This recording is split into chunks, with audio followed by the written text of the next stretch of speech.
வணக்கம்.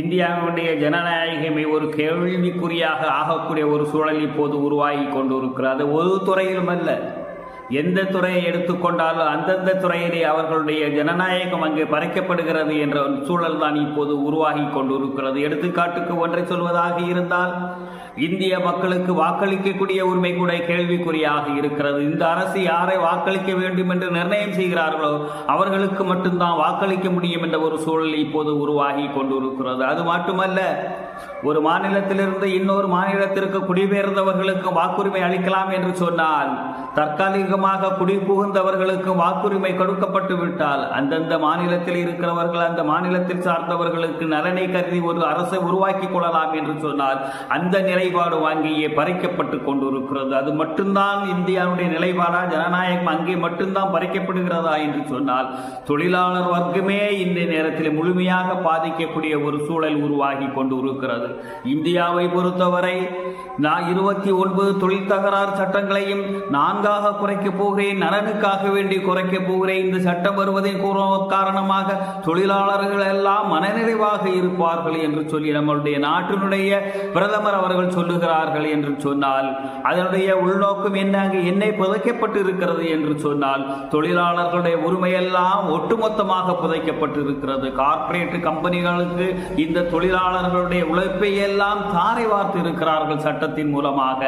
அது மட்டுமல்ல, தொழிலாளர்கள் வேலை வாங்குவதற்காக வேண்டி நேரத்தையும் அவர்கள் தேவைக்கு தகுந்தார் போல் 12 மணிக்கு வரையிலும் ஒரு தொழிலாளியை வேலை வாங்கலாம் என்ற ஒரு நிலைப்பாடு உலகத்திலே இந்தியாவில் மட்டும்தான் இருக்கும் என்ற ஒரு நிலைப்பாடு இப்போது ஏற்பட்டு கொண்டிருக்கிறது. எந்த ஒரு தொழிலாளியும் இனிமேல் எனக்கு தொழிலாளர் என்ற உரிமை உண்டு என்று வாதாட முடியாது.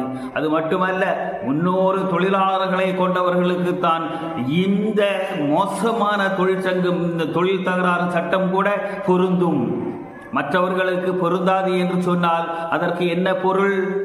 எந்த ஒரு நிர்வாகத்தில் எந்த ஒரு தொழிலாளி பணியாற்றுகிறானோ அந்த நிறுவனத்தின் அந்த தொழிலாளி கொத்தடிமையாக வாழ வேண்டும் என்பதனை மறைமுகமாக சொல்லப்பட்டிருக்கிறது. தொழில் தகராறு சட்டத்திற்கு கீழ் வரக்கூடிய இந்த நிர்வாகங்கள் கூட தொழிற்சங்கங்களுக்கு மரியாதை வழங்க வேண்டுமா என்று சொன்னால் நிச்சயமாக கிடையாது. ஏன் என்று சொன்னால், கோரிக்கைகளை வைக்கலாமாம், ஆனால் போராடக்கூடாது. கோரிக்கையில் பேச்சுவார்த்தை நடாத்தலாம், ஆனால் அது நிறைவேற்றி தர வேண்டும் என்ற கட்டாயம் அந்த நிர்வாகத்திற்கு கிடையாது. எந்த ஒரு தொழிலாளியும் எந்த நேரத்திலையும் தன்னுடைய வேலையில் இருந்து அவர்கள் விருப்பப்பட்டால் வைத்துக் கொள்ளலாம், இல்லை என்று சொன்னால் தூக்கி எறிந்து விடலாம். இதனுடைய நிலைப்பாடு எங்கே வருகிறது என்று சொன்னால், ஒரு நிர்வாகத்திலேயே வேலை பார்த்து கொண்டு இருக்கக்கூடிய நேரத்தில் இப்போது வழங்கக்கூடிய சம்பளத்தை விடவும் குறைந்த ஊதியத்திற்காக வேண்டி இப்போது நடக்கக்கூடிய தமிழகத்தில் நடக்கக்கூடிய நிலைப்பாடு வைத்து சொல்வதையானால், வடகுலத்தவர்கள் எல்லாம் இங்கேயே குடிபெயர்ந்து பட்டாம்பூச்சிகளை போன்று இங்கே தமிழகத்தில் வந்து குடியேறுவார்களேயானால், தமிழகத்தில் இருக்கக்கூடிய தொழிலாளர்களை எல்லாம் தூக்கி எறிந்து விட்டு குறைந்த ஊதியத்திலேயே அவர்களை நான் வேலைக்கு அமர்த்துகிறேன் என்று சொல்லி அவர்களை வேலைக்கு அமர்த்தக்கூடிய ஒரு மிக ஆபத்தான ஒரு சூழல் இப்போது இந்த தொழிலாளர் வர்க்கத்துக்கு வந்து கொண்டிருக்கிறது.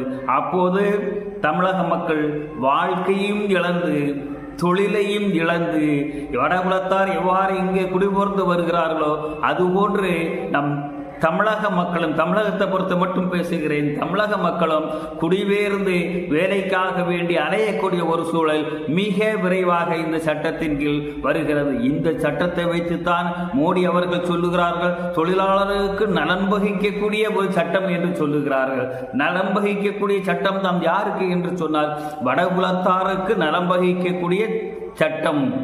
அந்தந்த மாநிலத்திலேயே வாழக்கூடிய தொழிலாளர்களுக்கு இது சவக்கூடமாகத்தான் இந்த சட்டம் நிறைவேற்றப்பட்டிருக்கிறது. ஆங்கிலேயர் காலத்தில் இருந்தே கொண்டு வரப்பட்ட சட்டத்தை இப்போது மாற்ற வேண்டும் என்ற நிலைப்பாடு ஏன் வந்தது என்று சொன்னால், கார்ப்பரேட் கம்பெனிக்காரர்களை வாழ வைப்பதற்காக வேண்டி. கார்ப்பரேட் கம்பெனிக்காரர்கள் வாழ்கிறார்கள் என்று நாம் வாழ்ந்து கொண்டிருக்கிறோம் என்றுதான் அவர்களுக்கு பொருள். இந்தியா வாழவோ வளரவோ இல்லை. இன்னும் சொல்வதாக இருந்தால், தொழிலாளர்களுடைய நிலைமை நிலை படுமோசமாக போய் கொண்டிருக்கிறது. இன்னும் சொல்வதாக இருந்தால் ஒட்டுமொத்தத்தில் அமைப்பு சாரா தொழிலாளர்கள் அதிகமாக இருக்கிறார்கள். எந்த ஒரு சட்டமும் அமைப்பு சாரா தொழிலாளர்களை கட்டுப்படுத்தாது என்றும் சொல்லுகிறார்கள். அமைப்பு சாரா தொழிலாளர்களை கட்டுப்படுத்தவில்லை என்று சொன்னால் அவர்கள் எந்த தொழில் பாதுகாப்பு சட்டத்திற்கு கீழ் வரமாட்டார்கள். எடுத்துக்காட்டுக்கு ஒன்றை சொல்வதாக இருந்தால் துப்புரவு தொழிலாளர்கள் ஒவ்வொரு கார்ப்பரேஷனிலே பணியாற்றி கொண்டு இருக்கிறார்களே, அவர்களுக்கெல்லாம் தொழிலாளர்களுக்கு பாதுகாப்பு சட்டத்தின் கீழ் அவர்களை கொண்டு வர வேண்டும் என்று சொன்னால் கட்டாயம் அவர்களுக்கு கிடையாது என்பது இப்போது உருவாக்கப்பட்டிருக்கிறது என்று சொன்னால் வாழ்நாள் வேலை செய்துவிட்டு வீட்டுக்கு செல்லக்கூடிய நேரத்திலே வெறும் கையுமாக அவர்கள் செல்ல இருக்கிறார்கள் என்பதுதான் இது ஒரு மிக பெரிய எச்சரிக்கையான ஒரு நிலைப்பாடாக இருக்கிறது. மக்கள் இதை புரிந்து கொள்ள வேண்டும்.